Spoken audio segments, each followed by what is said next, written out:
کہ پروردگار عالم کی معرفت حاصل کریں، اور پروردگار عالم کی معرفت بغیر معرفت امام کے ممکن نہیں ہے۔ لہذا معرفت امام ہمارے اور آپ کے لیے بہت ضروری ہے۔ ہمیں اس موضوع پر سنجیدگی سے غور کرنا چاہیے کہ آیا ہم نے خود ائمہ طاہرین علیہم الصلاۃ والسلام کی کتنی معرفت حاصل کی ہے، ہم ان کے بارے میں کیا جانتے ہیں، ان کا ہماری گردنوں پر کتنا حق ہے، وہ ہمارے کون ہیں، ہم ان کے کون ہیں۔ یہ سارے وہ سوالات ہیں کہ جس کو بہرحال جواب ملنا چاہیے، اور ان کا جواب دو طریقوں سے ہو سکتا ہے۔ اس لفظ پر غور کیجیے گا، ان سوالوں کا جواب دو طریقے سے ہو سکتا ہے۔ ایک کو جواب عقلی کہتے ہیں اور ایک کو جواب قلبی کہتے ہیں۔ ایک مرتبہ یہ ہوتا ہے کہ انسان مدرسوں میں پڑھنے کی وجہ سے، کتابوں کے مطالعے کی وجہ سے ان سوالوں کے جواب اپنے پاس رکھتا ہے۔ ایک مرحلہ یہ ہے کہ وہ یہ جانتا ہے کہ یہ ائمہ طاہرین کون ہیں، اور دوسرا مرحلہ یہ ہے کہ وہ یہ مانتا ہے کہ یہ ائمہ طاہرین کون ہیں۔ ان دونوں میں فرق ہے۔ ایک مرتبہ یہ ہے کہ جس سوال کو بھی آپ اس کے سامنے پیش کریں وہ جواب دے گا، عقلی اعتبار سے سوالوں کا جواب رکھتا ہے، اور دوسرا مرحلہ یہ ہے کہ نہیں، جس سوال کا جواب دے رہا ہے اس کا دل بھی اس کے ساتھ ہے۔ مثلا جہاں تک میری نظر کام کر رہی ہے یا جہاں تک میری آواز جا رہی ہے، جس سے آپ دل چاہے پوچھ لیں کہ یہ بتاؤ امام ہمارے حالات سے باخبر ہے کہ نہیں، سارے کے سارے لوگ یہی جواب دیں گے کہ امام ہمارے حالات سے باخبر ہیں۔ جس طریقے سے ہم آپ کو دیکھ رہے ہیں اس سے زیادہ باریک بینی سے امام دیکھ رہے ہیں۔ جس طریقے سے یہ ہزاروں لوگوں کی نظریں ہمیں دیکھ رہی ہیں اس سے کہیں زیادہ دقیق امام کی نظر ہے جو ہمیں دیکھ رہی ہے۔ اسے کون نہیں مانتا؟ سب مانتے ہیں، سب جانتے ہیں اس چیز کو، عقلی اعتبار سے ہر انسان اس کا قائل ہے، لیکن آیا دل کے اعتبار سے بھی قائل ہے؟ آیا ہم دل کے اعتبار سے بھی اس بات کو مانتے ہیں، جانتے ہیں، سمجھتے ہیں کہ امام دیکھ رہے ہیں؟ مجھے نہیں معلوم کہ آپ کتنا اس چیز کو جانتے اور مانتے ہیں، سمجھتے ہیں۔ اپنے بارے میں خوب جانتا ہوں، کتنا سمجھتا ہوں اس چیز کے بارے میں کہ امام دیکھ رہے ہیں، کیونکہ جب کوئی کسی کو دیکھتا ہوتا ہے تو اس کا انداز زندگی بدل جاتا ہے کہ نہیں؟ اس طریقے سے اس کا انداز زندگی بدل جاتا ہے۔ بعض آفیسز میں جائیے، لکھتے ہیں کنٹرول کیا جا رہا ہے دوربین مخفی کیمروں کے ذریعے سے۔ اب وہاں پر انسان ذرا سنبھل کے بیٹھتا ہے کہ کیمرہ ہمیں دیکھ رہا ہے، غلط طریقے سے نہیں بیٹھے گا، غلط جملے نہیں کہے گا، کیونکہ کیمرے میں ہم آ جائیں گے، ہمیں دیکھا جا رہا ہے۔ اگر کچھ کرنا بھی چاہتا ہے تو گھبرا کے ہاتھ رک جاتا ہے، نہیں ایسا نہ ہو کیمرہ ہمیں دیکھ لے۔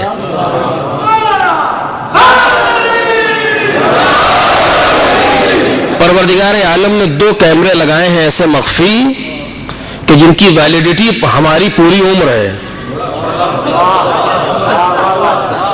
بعض کیمرے ایسے ہوتے ہیں کہ جو 1 مہینے کے بعد پچھلا صاف کر دیتے ہیں، جو آگے جو اس کو لیا تو پچھلا والا غائب ہو گیا 1 مہینے کے بعد۔ لیکن پروردگار عالم نے 2 کیمرے یہاں رکھے ہیں بنام ملک، یہ دونوں کی ویلیڈیٹی کب تک یہ اس کے اندر ہارڈ میں کب تک کرے؟ جب تک آپ زندہ ہیں اور ہم زندہ ہیں، کبھی یہ پاک نہیں ہوتا کہیں سے۔ اور اسی طریقے سے جو ماسٹر کیمرہ ہے اس کو امام کہتے ہیں۔ پوری کائنات کے لیے جو ماسٹر پیس ہے کیمرہ ہے، ماسٹر، اس کو امام کہا جاتا ہے۔ اس پر انشاءاللہ گفتگو بہت تفصیل سے ہونی چاہیے قرآن مجید کی آیتوں کے درمیان، لیکن میں صرف اشارہ کرنا چاہ رہا تھا۔ تو لہذا ضروری ہے کہ ہم معرفت کی منزل میں، معرفت کا تعلق عقل سے کم ہے، قلب سے زیادہ ہے، معرفت کا تعلق دل سے زیادہ ہے۔ علم کا تعلق ممکن ہے عقل سے زیادہ ہو، جانتا ہے انسان، لیکن معرفت یعنی سمجھتا ہے انسان، معرفت یعنی پہچانتا ہے انسان۔ لہذا ضرورت ہے کہ ہم پہلے اس بات پر غور و فکر کریں کہ ہم نے کتنا امام کو پہچانا ہے۔ اور کچھ باتیں اور ہیں ذرا سی تلخ ہیں، بعد میں آئیں گے انشاءاللہ ایک ایک کر کے، لیکن اس بات کو ہم محسوس کریں کہ ہم دن بھر میں، ایک نسخہ کو سامنے رکھ کر رہا ہوں، اس پر غور کیجئے گا، ہم دن بھر میں کتنے پرسنٹ امام کے ساتھ تھے آج، اور کتنے پرسنٹ امام کے سے الگ تھے، امام کے ساتھ نہیں تھے۔ اس چیز کو ہم اور آپ غور تو کر ہی سکتے ہیں۔ صبح سے شام تک ابھی آپ اس جگہ بیٹھے بیٹھے سوچیے، جب سے آنکھ کھلی ہے اس وقت سے لے کر کے ابھی مجلس میں آنے تک کتنے پرسنٹ ہم امام کے ساتھ رہے ہیں، کیونکہ جہاں امام کے ساتھ رہے ہوں گے وہاں غلط کام نہیں کیا ہوگا۔ لیکن میں یہ تو نہیں مان سکتا کہ کوئی امام کا چاہنے والا امام کے ساتھ رہ کر کے جھوٹ بولے، تو اگر اس نے کہیں خدا نہ کردہ جھوٹ بولا ہے، اس کے معنی اس لمحے امام کے ساتھ نہیں ہے۔ کہیں اگر خدا نہ کردہ نامحرم پر نظر پڑی ہے یا ڈالی ہے تو اس لمحے امام کے ساتھ نہیں ہے، یہ بالکل طے ہے، کیونکہ یہ ساری چیزیں رس ہیں اور رس ان تک جا ہی نہیں سکتا، رس ان تک جا ہی نہیں سکتا، تو اتنے لمحے ہم دور رہے۔ ابھی ہمیں دیکھنا چاہیے کہ ہم نے کتنا پہچانا ہے امام کو، ایک۔ اور دوسرا مرحلہ جو اس سے زیادہ سخت ہے وہ یہ ہے کہ ہم اپنے بعد جو نسل چھوڑ رہے ہیں، معرفت امام کو اس نسل میں کتنا اتارا ہے ہم نے۔ میرے عزیزوں، میری زندگی میں اگر آپ مجھ سے پوچھے سب سے سخت کام جو مجھے لگا ہے وہ بچے کی تربیت کرنا ہے۔ سب سے سخت مرحلہ زندگی میں اگر کوئی ہے تو بچے کی تربیت کرنا، اس لیے کہ بچہ ہماری زبان سے نہیں لیتا، ہمارے اعمال سے لیتا ہے۔ اگر بچے کو سچا تربیت کرنا ہے تو پہلے میں خود سچا بنوں، تب بچہ سچا بنے گا۔ اگر بچے کو جھوٹ سے دور کرنا ہے تو پہلے میں خود جھوٹ سے دور ہوں، تب جا کر کے بچہ جھوٹ سے دور ہوگا۔ اگر میں چاہتا ہوں میرا بچہ ایسا تربیت پائے جس میں غضب و غصے اور چڑچڑاپن نہ ہو، تو پہلے ضروری ہے کہ ان دونوں کے درمیان یہ چیزیں نہ آنے پائیں۔ اب دیکھ رہے ہیں آپ، کیونکہ بچہ منافقت کی زندگی میں تربیت صحیح نہیں پا سکتا، کہ باپ زبان سے کہتا بیٹا جھوٹ بولنا حرام ہے، ائمہ طاہرین نے منع کیا جھوٹ بولنے کے لیے، بچے نے سن لیا جھوٹ بولنا حرام ہے۔ کسی نے کنڈی کر کٹائی، کون کہا کوئی، وہ کہتے ہیں بابا گھر پہ نہیں ہے۔ یہ منافقت کی زندگی اس کے سامنے آئی۔ ابھی تو آپ نے کہا تھا جھوٹ بولنا حرام ہے، اور اب خود ہی کہہ رہے ہیں جا کے کہہ دو کہ نہیں ہے، یعنی جھوٹ بولو۔ یہ جھوٹ بولنا حرام ہے اور پھر زندگی میں جھوٹ، اسے کیسے بچہ تربیت پائے گا اس طریقے سے؟ لہذا ضرورت ہے کہ ہم پہلے معرفت امام کو اپنے اندر جاگوزی کریں، اور پھر اس کے بعد اپنی نسل کے لیے معرفت امام کا اہتمام کریں۔ کیونکہ ہم سے سوال کیا جائے کہ تم نے کتنا اپنے بچوں کے اندر معرفت امام کو رکھا ہے۔ ہمارا بچہ مثلا اگر صبح کو مدرسے نہ جائے، اسکول یا کالج نہ جائے تو کتنا برہم ہوتے ہیں ہم، یہ ہو گیا اتنا پیسہ خرچ کیا، یہ ہو گیا اس نے پڑھا نہیں۔ لیکن ہمارا بچہ اگر 2 وقت کی نماز نہ پڑھے، نہ باپ پر کوئی اثر پڑتا ہے نہ ماں پر کوئی اثر پڑتا ہے۔ میرے عزیزوں، یہ بے غیرتی نہیں تو اور کیا چیز ہے؟ ایک صلوات پڑھیں محمد اور آل محمد۔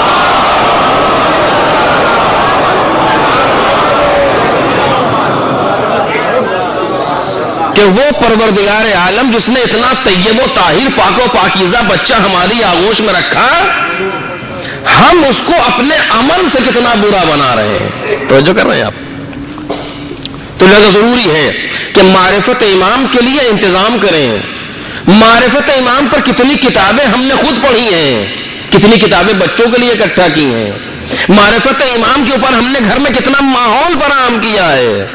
یہ ساری چیزیں آئیں گی، اس طرح آسانی سے نہیں گزرا جا سکتا، لیکن بہرحال تو لہذا ضروری ہے کہ ہم پہچانے کہ امام کسے کہا جاتا ہے. انہیں معرفت میں سے میں نے اس آیہ کریمہ کو آپ کے سامنے بیان کیا ہے جس میں کم از کم 10 صفتوں کی طرف امام کی اشارہ کیا جا رہا ہے کہ امام کسے کہتے ہیں.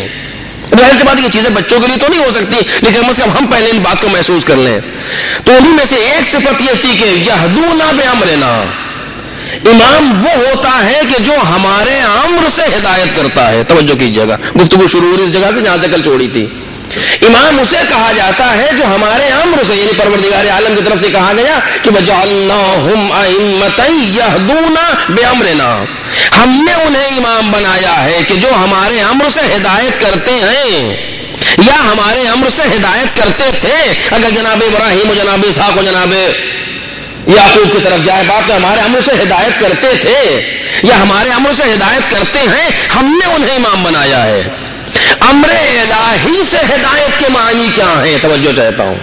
میں نے عرض کیا کہ ہدایتوں میں فرق ہے. نبی کی ہدایت اور ہے، امام کی ہدایت اور ہے. یعنی ہدایت بعنوان نبی اور ہے، ہدایت بعنوان امام اور ہے. ہدایت بعنوان نبی یعنی ہدایت تشریعی، پیغام کو لے کر کے پہنچا دینا.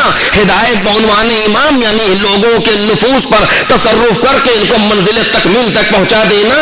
یہ ذمہ داری امام کی ہے. جب یہ ذمہ داری امام کی ہے تو یہدونا بامرنا، یہ امر وہ نہیں ہے کہ اقیموا الصلاۃ وآتوا الزکاۃ، کہ جو قرآن مجید میں امر تشریعی جو بیان کیے گئے ہیں، امر تشریعی اس کی گفتگو نہیں ہو رہی ہے، بلکہ یہدونا بامرنا، ہمارے امر سے ہدایت کرتے ہیں. اب یہ ہمارا امر کیا ہے؟ اسی لیے علماء نے کہا، مفسرین نے کہا کہ القرآن یفسر بعضہ بعضا، قرآن وہ ہے جس کی بعض آیتیں بعض آیتوں کی تفسیر کیا کرتی ہیں. ایسا نہیں ہے کسی ایک آیت کو پڑھ کے انسان مطلب نکال لے، نہیں، بلکہ ایک آیت ہے اس کی دوسری آیت تفصیل بیان کر رہی ہے. یہ آیت ہے اس کا مقدمہ کہیں اور بیان ہو رہا ہے، اس کا مؤخرہ کہیں اور بیان کیا جا رہا ہے. اس میں شرط کیا ہے؟ کسی دوسری آیت بیان ہو رہی ہے. لہذا ذمہ داری ہے کسی ایسے کے قریب جائے انسان کہ جس کی نظر قرآن پر ہو. توجہ کیجیے، جس کی نظر قرآن پر ہو. اور پھر ہم جیسے لوگ ترجمے کے زور سے قرآن پڑھنا اور ہے، اور قرآن کو کما حقہ سمجھنا اور ہے. قرآن کے اندر باطن ہے، باطن کے اندر میں نے اس پر گفتگو تفصیل سے کی ہے کبھی. خود باطن کے اندر باطن ہے، قرآن کے اندر کیسے سمجھا جائے قرآن کیا کہنا چاہتا ہے. کوئی ایسا اہل چاہیے جس نے واقعی اندر آل محمد سے قرآن کو سیکھا ہو. تو یہدونا بامرنا، وہ ہمارے امر سے ہدایت کرتے ہیں. امر الہی کیا ہے؟ کل اس پر گفتگو کر رہا تھا آپ کے سامنے. امر قرآن مجید نے آواز دی، انما امرہ اذا اراد شیئا ان یقول له کن فیکون. اس پروردگار عالم کے امر کی حالت یہ ہے، امر کی شان یہ ہے کہ وہ کہتا ہے ہو جا تو ہو جاتی ہے چیز. یعنی امر الہی وہ ہے جس میں کوئی تخلف نہیں ہو سکتا. توجہ میرے عزیزو، امر الہی وہ ہے جہاں کوئی تاخیر نہیں ہو سکتی. وما امرنا الا واحدۃ کلمح بالبصر، ہمارا امر نہیں ہے مگر یہ کہ ایک ہے، کیونکہ دوسرے کی ضرورت اسے ہوتی ہے جس کا پہلا کارگر نہ ہو. توجہ کریں،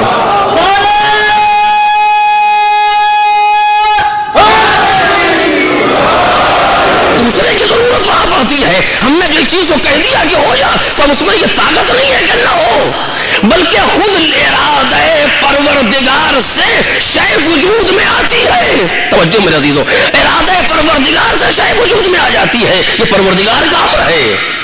اب قرآن مجید نے بہت سی چیزوں میں امر الہی کی طرف اشارہ کیا ہے. میں انہی بعض مصادیق کو آپ کے سامنے بیان کرنا چاہتا ہوں. توجہ کیجیے گا کہ امر کسے کہتے ہیں، امر الہی کیا چیز ہے. جو مصداق قرآن مجید نے بیان کیے ہیں آیتوں کے درمیان، بعض مصداق میں آپ کے سامنے بیان کروں گا. ایک مقام ہے جس کو آپ نے اس سے پہلے بہت سنا ہوگا. امر الہی کے سلسلے میں لوگ آئے پیغمبر کے پاس اور آنے کے بعد روح کے بارے میں سوال کیا کہ رسول خدا روح کیا چیز ہے. پیغمبر بغیر امر الہی گفتگو نہیں کرتے. روح کے بارے میں سوال، پیغمبر خاموش ہے. قرآن مجید کی آیت آگے بڑھی، جناب جبرائیل نے اگر کہا یسألونک عن الروح قل الروح من امر ربی. اے پیغمبر یہ آپ سے روح کے بارے میں میں سوال کرتے ہیں ان سے کہہ دیجئے کہ روح امر پروردگار ہے. توجہ کیجیے گا, گفتگو بہت دور تک آپ کے ساتھ چلے گی. ابھی ان سے کہہ دیجئے کہ روح امر پروردگار ہے. لفظ روح تو کچھ سمجھے بھی تھے بیچارے, لیکن یہ امر پروردگار ہے. کیا ہے؟ من امر ربی, رب کا امر ہے روح. من بیانیہ, یہ روح من کا بیان ہے امر رب سے. یہ کیا چیز ہے امر رب؟ جب بے بسی دیکھی لوگوں کی, توجہ کیجیے گا, جب بے بسی دیکھی لوگوں کی کہ یہ سمجھ میں نہیں آ رہا, امر الہی ہے, سوال کرنے آئے تھے روح کا, جواب ملا امر رب. لفظ روح تو ان کے لیے کچھ آشنا بھی تھا, امر رب تو اور ان کے سر سے غائب ہوئی گفتگو. جب یہ منزل دیکھی, قرآن کی آیت فوراً آگے بڑھ کر کے سہارا دیتی ہے, وما اوتیتم من العلم الا قلیلا. یہ بے بسی کا پریشان نہ ہو, تمہیں علم ہی کہاں دیا گیا ہے مگر یہ کہ بہت تھوڑا. توجہ کیجیے گا, یہ کون سی بات ہوئی؟ پروردگار عالم سے سوال کیا گیا ہے, مالک جواب دے, جواب تو دے دیا, لیکن ایک اشارہ کیا, ایک تبصرہ آیا کہ وما اوتیتم من العلم الا قلیلا, تم کو علم ہی کہاں دیا گیا ہے مگر یہ کہ بہت کم. یہ کیوں کہہ رہا ہے پروردگار؟ یہ تعریض کیوں آ رہی ہے اس جگہ پر؟ جب انہیں کے جواب دیا جائے اس لیے کہا گیا تاکہ انسان اس بات کو محسوس کرے کہ جتنا علم اسے ملا ہے اس علم میں یہ روح کی کیفیت کو نہیں سمجھ سکتا. میں ایک مصداق بیان کروں تاکہ ایک بات کہہ سکوں آپ کے سامنے. جتنا علم اس کو دیا گیا ہے اتنے علم میں یہ روح کی کیفیت کو نہیں سمجھ سکتا, بلکہ جو انسان کے دو ہی حصے ہیں, یا جسم یا روح. یہ جسم پر تحقیق کرے کیونکہ اسے دکھ رہا ہے, روح کے بارے میں یہ نہیں جان سکتا. کیوں؟ اس لیے کہ روح ہے امر رب, اور امر رب کا احاطہ انسان کے بس کی بات نہیں ہے. توجہ میرے عزیزو, امر رب کا احاطہ انسان کے بس کی بات نہیں ہے, وہ نہیں سمجھ سکتا امر الہی کو. ایک مرحلہ. دوسری آیت قرآن مجید کی جس نے امر کو بیان کی, بہت سی آیتیں قرآن مجید میں, لیکن میں صرف 2-3 بیان کروں گا آپ کے سامنے. جناب لوط پیغمبر کی قوم کا عذاب جب آیا تو پروردگار عالم نے زمین کو الٹ دیا, اوپر کا حصہ نیچے, نیچے کا حصہ اوپر. یہ عذاب ہے قوم کا. قرآن نے کیا کہا؟ فلما جاء امرنا, جب ہمارا امر آیا, توجہ کیجیے گا, فلما جاء امرنا جعلنا عالیہا سافلہا, جب ہمارا امر آیا تو ہم نے اوپر کو نیچے کر دیا, جو چیز بلند تھی اس کو نیچے کر دی, یعنی زمین کو الٹ دیا. وَأَمْطَرْنَا عَلَيْهَا حِجَارَةً مِّن سِجِّيلٍ مَّنضُودٍ, اور ہم نے اس پر آگ کے گولے برسائے, پتھر اور پتھر کے ذریعے سے اور آگ کے ذریعے سے اس پر بارش کی. اور وہ جو بارش ہو رہی تھی پتھروں کی وہ سب اپنے نشانے پر ہو رہی تھی. مسومتاً, 2-3 لفظ ہیں, اس کی تشریح کا موقع نہیں ہے. مسومتاً, اپنے نشانے پر ہو رہی تھی, یعنی پر آسمان سے بارش ہوئی آگ کی, پتھر کی. یہ کیا چیز تھی؟ امر الہی. توجہ میرے عزیزو, امر پر جب جا امرنا, جب ہمارا امر آیا تو ہم نے زمین کو الٹ دیا, یعنی امر الہی کا کنٹرول زمین پر ہوا. اور جب آسمان سے بارش ہوئی پتھروں کی, آگ کی, کس نے کی؟ جا امرنا, جب ہمارا امر آیا. ایک مرحلہ یہ جناب لوط کی قوم کے عذاب کے سلسلے میں پروردگار عالم نے کہا, اور بعد میں کہا کہ ظالمین کے لیے ایسا عذاب ہے, ایسا نہیں ختم ہو گئی منزل, نہیں, ابھی بھی یہ عذاب آ سکتا ہے ظالمین کے لیے. قرآن مجید نے آواز دی. دوسرا مرحلہ جو مثال دینا چاہتا ہوں آپ کے سامنے, دوسرا مرحلہ کون سا تھا؟ جناب نوح کے لیے کہا پروردگار عالم نے, حتی اذا جاء امرنا وفارت تنور, جب ہمارا امر آیا تو تنور سے فوارہ برآمد ہوا, یعنی عذاب آیا تنور سے, یعنی پانی کے ذریعے سے عذاب آیا. اس پر بھی امر الہی کا کنٹرول ہے. ایک صلوات پڑھیں محمد اور آل محمد.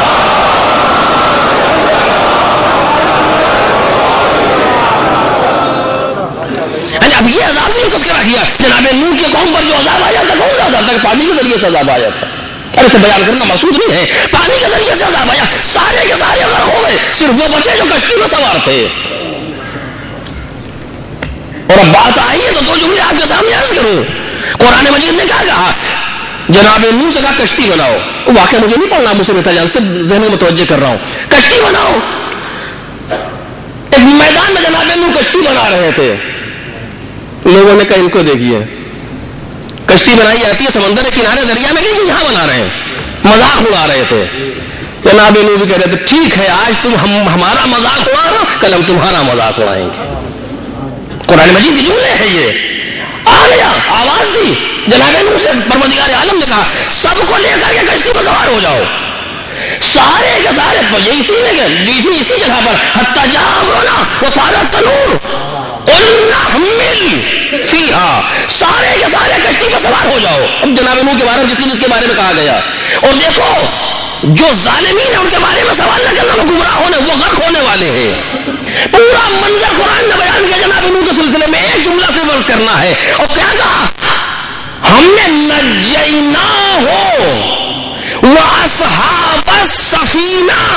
توجہ میرے عزیزو، ہم نے نوح کو نجات دی اور اصحاب نوح کو نجات نہیں، اصحاب سفینہ کو نجات دی.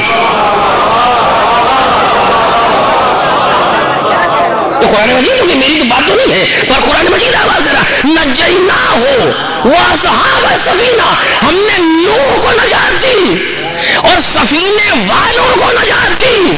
تو پروردگار یہ کہہ سکتا تھا نجیناہ واصحابہ، ہم نے نوح کو نجات دی اور ان کے اصحاب کو نجات دی. وہ بھی سفینے میں، دونوں سفینے کا تو تھے. بھائی ایسا تو نہیں ہے کہ نوح کہیں جناب نوح الگ تھے اور یہ لوگ سفینے پر تھے، الگ الگ بات ہو رہی ہو. تو ضروری تھا کہ الگ، اسی سفینے پر نوح بھی ہے، اسی سفینے پر وہ لوگ بھی ہیں جو آئے ہیں. لیکن قرآن یہ نہیں کہہ رہا کہ نجیناہ واصحابہ، بلکہ آواز نجیناہ واصحاب السفینہ، ہم نے نوح کو نجات دی اور اصحاب سفینہ کو نجات دی. کم از کم اس آیت کریمہ سے ایک بات تو سمجھ میں آئی کہ اصحاب سفینہ کی نجات کا ضامن خدا ہے. ایک صلوات پڑھے محمد اور آل محمد.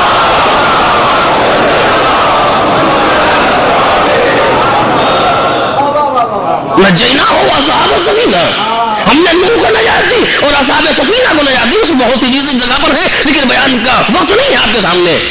تو یہاں پر پروردگار عالم نے پانی کے ذریعے سے عذاب بھیجا اور وہاں بھی کہا وجاء امرنا، یعنی امر الہی آیا.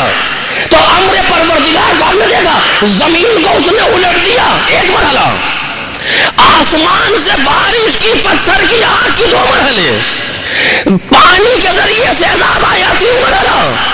3 ہی فوجیں تو آج دنیا میں آئے.